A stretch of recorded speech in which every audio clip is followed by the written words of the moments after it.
যখন কাফির মুশরিক বৃষ্টির মতো তীরগুলি আপনাকে লক্ষ্য করে ছুড়বে, তখন আমার এই 3 বছরের বাচ্চাটিকে আপনার সিনার সামনে আপনি ঢাল বানায়া তুলে ধরবে।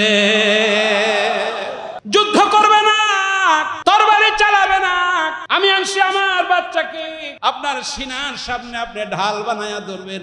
ওদের মায়া হবে, আপনার সামনে শিশু বাচ্চা, ওদের হৃদয় আর দয়া আসবে, ওরা তীর ছুড়বে না। আর যদি ওরা পাষাণ হয়, যদি তীর ছুড়ে দেয়, তারপরও আমার কোনো দুঃখ নাই হুজুর, এতদিন পর্যন্ত আমি শহীদের স্ত্রী ছিলাম, আর উহুদ থেকে আমি শহীদের মা হয়ে গেলাম। উহুদ যুদ্ধে রাসূলুল্লাহ রওনা করবেন। ওই যে মদিনা শরীফ উত্তর দিকের গেট 21-22 গেট দিয়ে বাইরে এলেই মদিনার পাহাড় দেখা যায়, কি ঠিক না? উত্তর দিকে গেট দিয়ে বাইরে এলে ওই দেখা যায়, আসলে দেখা যায় না, 3 মাইল দূর, কিন্তু মনে হয় কাছে, আসলে কাছে। রাসূল পাক তৈরি হয়ে গেলেন, সকালেই আমরা বের হয়ে যাব। লম্বা ঘটনা বলবো না, সংক্ষেপ আপনারা জানেন। এশার বাদে রাসূলুল্লাহ এলান করলেন সকালে যাব, তৈরি হও। সাহাবা একরাম তৈরি হয়ে গেছে, যার যার মতো ফজর পড়েই হুজুর রওনা করবেন। হুজুর প্রস্তুত নিচ্ছেন, ঠিক এমন সময় জান্নাতুল বাকির ওখানে একটা মেয়ে বিনয়া বিনয়া কাঁদতেছে। বিনয়া বিনয়া মেয়েলি কণ্ঠ। বাবাজি আল্লাহ নবীর কান যখন স্পর্শ করলো, আমি যুদ্ধের ময়দানে রওনা করছি, এই সময় বিনয়া বিনয়া কে কান্দে? আল্লাহ রাসূল হযরত আলীকে ডেকে বললেন, আলী, এখন যদি মেয়েলি কণ্ঠ বিনয়া কান্দার আওয়াজ ভেসে আসে, কাফির মুশরিক মদিনার অলি গলিতে ছড়াবে। মুহাম্মদুর রাসূলুল্লাহ ওনার সাহাবীদেরকে যুদ্ধে নিয়ে যাচ্ছে, ওনার বিবিগুলি স্বামীর মায়ায় কান্দে। কে কান্দে? আলী, দ্রুত খবর নাও, কান্দে কে? হযরত আলী বললেন যে হুজুর একটু সময় দেন না। হযরত আলী একটা দৌড় দিয়ে জান্নাতুল বাকির ওখানে যায়, দেখে একটা মহিলা ছোট্ট একটা বাচ্চা কোলে নিয়ে হাউমাউ করে কাঁদতেছে। আলী জিজ্ঞেস করে, মা তুমি কাঁদো কেন? মেয়েটি ডেকে বলে, আলী, ব্যক্তিগতভাবে তোমার আমি চিনি, আমি জানি তুমি সাহাবীর ভিতরে সব থেকে বড় আলেম, কিন্তু আলী কি জন্য কান্দি তোমাকে বললে হয়তো বা আমি ফলাফল পাবো না, আল্লাহ নবীকে বলতে চাই।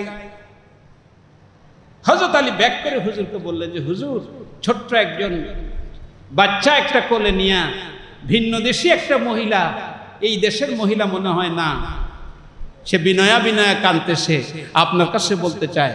রাসূলুল্লাহ বলেন, আচ্ছা তাকে আয়েশার হুজরায় আনো, এনে তার মনের কথা বলতে বলো।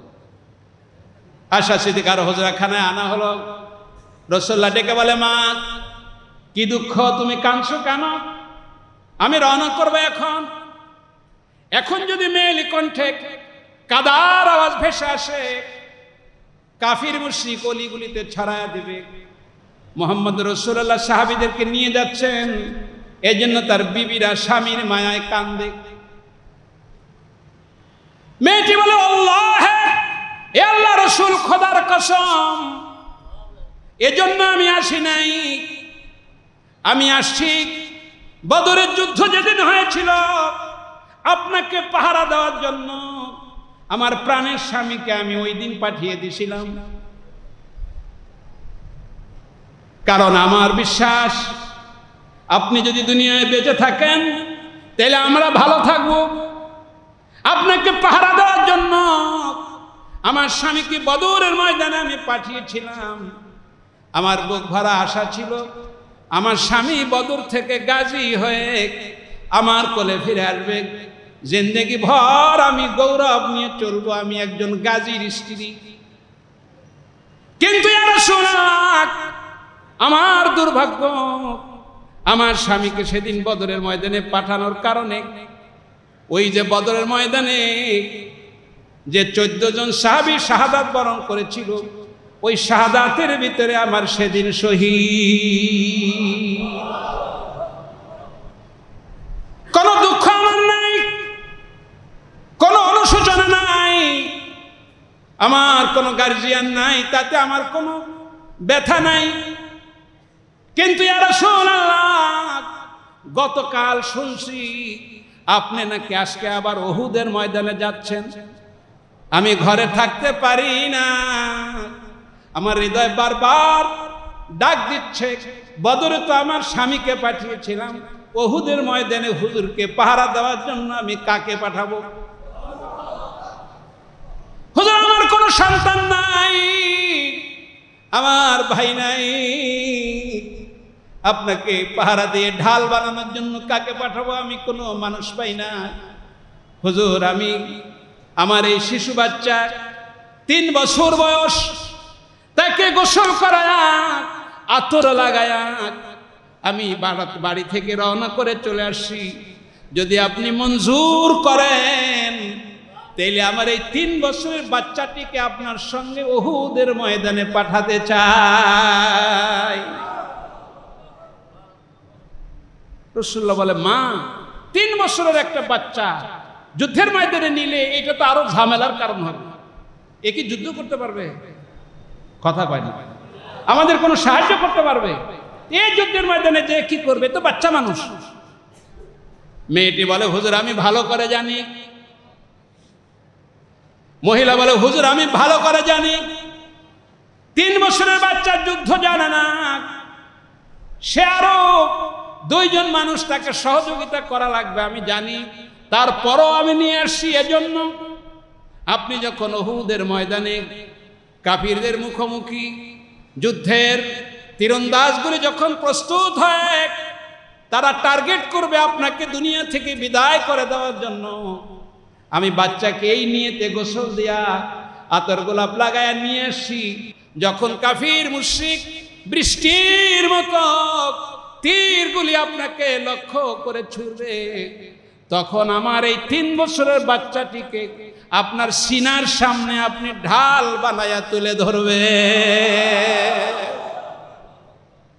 যুদ্ধ করবে না, তরবারি চালাবে না, আমি আনছি আমার বাচ্চাকে আপনার সিনার সামনে আপনি ঢাল বানায়া ধরবেন। ওদের মায়া হবে, আপনার সামনে শিশু বাচ্চা, ওদের হৃদয় আর দয়া আসবে, ওরা তীর ছুড়বে না। আর যদি ওরা নির্মম হয়, আর যদি ওরা পাষাণ হয়, যদি তীর ছুড়ে দেয়, তারপরও আমার কোনো দুঃখ নাই হুজুর। এতদিন পর্যন্ত আমি শহীদের স্ত্রী ছিলাম, আর উহুদ থেকে আমি শহীদের বাবা মা হয়ে গেলাম। যদি তীর ছুড়েও দেয় তাতে আমার কোনো দুঃখ নাই, কারণ এতদিন আমি শহীদের স্ত্রী ছিলাম, আর উহুদ থেকে আমি শহীদের মা হয়ে গেলাম। হুজুর মেহেরবানি করে আমার সন্তানটাকে মঞ্জুর করেন না, আপনার তালিকায় ওর নামটা তুলে দেন না। আল্লাহ রাসূল চোখের পানি ছেড়ে দিলেন।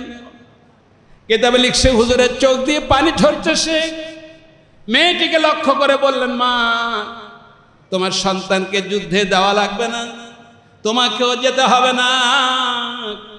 আমি নবী যা পাওয়ার আমি পেয়ে গেছি, তুমি খানদানে ফিরে যাও, বাড়িতে চলে যাও, আমি যা পাওয়ার আমি পেয়ে গেছি। কিতাবে লেখে মেয়ে যেতে চায় না, তারপর হুজুর বললেন যাও আমি পেয়ে গেছি, যাও।